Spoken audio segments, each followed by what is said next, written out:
Chicago to this story because I think it'll work better. A young woman in Chicago married a man from another part of Illinois. He was a nice fellow, and they got along pretty well together. There was only one problem. Every night, the man would go swimming in the river. Sometimes he would be gone all night long.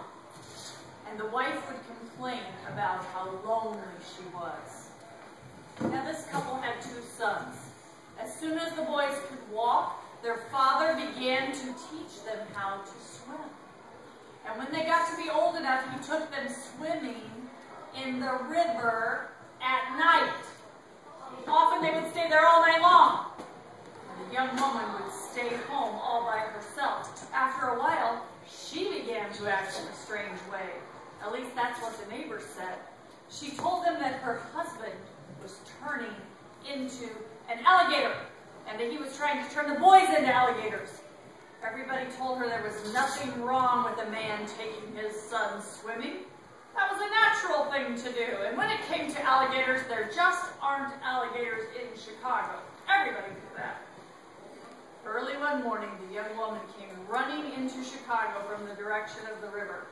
She was soaking wet. She said that a big alligator and 2 little alligators had pulled her into the Chicago River and had tried to get her to eat raw fish. They were her husband and sons, she said, and they wanted her to live with them, but she had run away. The woman's doctor decided that she had lost her mind, and he had her put in the hospital for a while. After that, no one ever saw her husband or her sons again. They just disappeared. But now and then, in Chicago, you will hear stories about alligators in the river. Usually it's 1 big alligator and 2 little alligators. But people say they were just making it up. Everybody knows there aren't alligators in Chicago. What was the real place? It just said a town. What? Are elephants real in Chicago? Alligators don't live here, but it has happened that sometimes people have pet alligators and they let them loose. Oh, yeah. So sometimes you will hear in the news about wild animals who were pets that got loose. There was in the news today in Ohio. Yeah. Can you read that toe with thumb, whatever it's called? Yeah, it's a bloody fingers. No, I'm going to tell you a story because I heard that Mr. Merill read you Bloody Fingers, but I have to tell you, I memorized Bloody Fingers because I love the story Bloody Fingers. And so I tell this story from memory, and the truth is I change it up just a little bit. So my question is, will you let me tell it my way, which is just a little bit different than this way? Yeah. And you know the end of it is, cool it, man. Get yourself a Band-Aid. Okay, can we practice that? Cool it, man. Get yourself a Band-Aid. Okay, so you're going to say that with me at the end, all right? And you can also put your fingers out sometimes and say, Bloody Fingers. Okay, wait. Okay. Yeah, let me tell this story with Miss Yusi's way. Are you ready? I took the story and I liked it so much I kind of memorized it and added some details because I think when you go camping, you should have a little bit of a serious story to tell, and sometimes I tell this story when I go camping.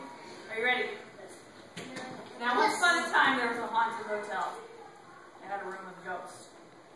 And normally, the hotel did not rent out the room that was haunted. But one night, a businessman was driving in his car across the country. He had been driving and working for many, many hours. He pulled up to the hotel, and he was exhausted. The man went to the front desk, and he said, "Can I rent a room for the night?" And the lady at the desk said, "All of our rooms are rented. We do have one room, it's still available, but it's haunted. We don't normally rent it out." And the businessman was so tired, he said, "I'll take it, I don't believe in ghosts." And he paid for the room. And the businessman went into the room, threw his coat down, fell on the bed, and fell asleep. After he'd been asleep for a little while, the door to the closet opened. And out of the closet came a ghost. And the ghost was shimmering. And the ghost had long arms that he reached forward. And from the ends of his ghostly fingers, ghostly blood was dripping. And the ghost came toward the bed, and the ghost said, Bloody fingers! Bloody fingers! And the businessman screamed and jumped up and ran out of the hotel room and left and never came back. Now, several months later, there was a family traveling. This was a big family. They had a lot of kids. They were in a big car. They had been at their grandmother's house. They were driving all day. The kids were fighting in the back. They stopped and they had Happy Meals. The kids were throwing french fries in the car. The parents were so tired they couldn't go another mile. And the parents pulled into the hotel. They thought, we're just going to stay overnight here. We're not going to drive all the way home. So the family goes in. The kids are screaming. One little kid is going, "Ah!" and hitting his brother. And the mother is holding the children down and says to the desk, "Can we rent a hotel room?" The lady at the desk says, "Oh, I'm sorry, all of our rooms are rented. We have one empty room, but it's haunted, and most people don't stay there." And the kids were screaming, and so the mother said, it's fine, we'll take the room, we don't believe in ghosts." So they go in the room, the kids fight, they all go to the bathroom, and then all the kids lay down, and the mother finally says, "Oh, thank goodness the kids are asleep." So the mother lays on the bed. After everyone is quiet, the closet door squeaks open, and out of the closet floats a shimmering ghost. The ghost has long arms and long fingers stretched in front, and the ghost moves toward the children, and the ghost says, "Bloody fingers! Bloody fingers!" And those little children jumped right up and jumped into their mommy's arms, and they went and got back in the car, and they drove all the way back home. Now, several months passed, and there came to the hotel a hippie van. And this hippie van was this van that was painted many, many colors, and it had beads hanging from the windows, and it had peace signs on it, and stickers everywhere. And this smelly dude who had not had a shower in many days, and he had cool hippie clothing and a guitar, pulled up to the hotel. Now this man normally slept in his van, but about once a month he tried to take a shower. So this musician decided, dude, I smell bad, I better take a shower, I'm going to give you a hotel room.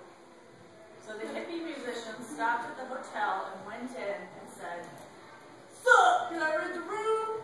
And the lady at the desk said, "Oh, I'm sorry, all of our rooms are rented. We do have one room, it's available. We normally don't rent it out, it's haunted."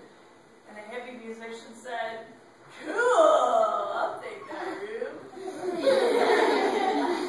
And the hippie dude went in and he took a bath, and let me tell you, he was crusty, so it took a long time to take a bath, and he cleaned up, and he was finally fresh, and so he sat on the bed, and he took out his hippie guitar. It was a purple guitar. And he sat on the bed and he started playing his favorite song, "God Bless America, USA!" And he was singing his song and playing his music and not paying any attention. And the closet door opened.